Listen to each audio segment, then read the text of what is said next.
Good day mga ka-Faith. Nandito po ako sa Faith Nature Farm. Ito po isa sa mga fruits namin, ang jackfruit or langka.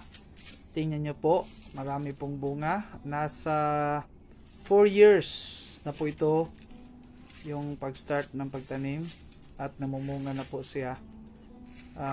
Wala po itong chemicals, wala po itong spray kahit fertilizer. Hindi po kami naglagay ng fertilizer, especially synthetic.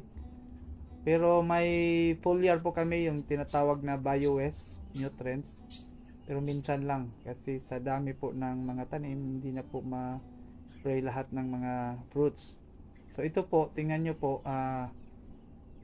para pagpabunga po ng langka, kailangan po siya putulin yung dulo. Yung dulo ng langka, so tingnan nyo po, pinutol po namin last year. Para po magkabunga siya. Then tingnan nyo po, ang dami na pong bunga ngayon. Actually hindi pa ito malaki. Tingnan nyo po yung puno niya, maliit pa, mas malaki pa yung paa ko. Tingnan nyo po, maliit pa siya pero ang dami na pong bunga. So ganito lang po ang organic na langka po na dito sa farm. So paki-like and follow na lang po. God bless us all. Thank you.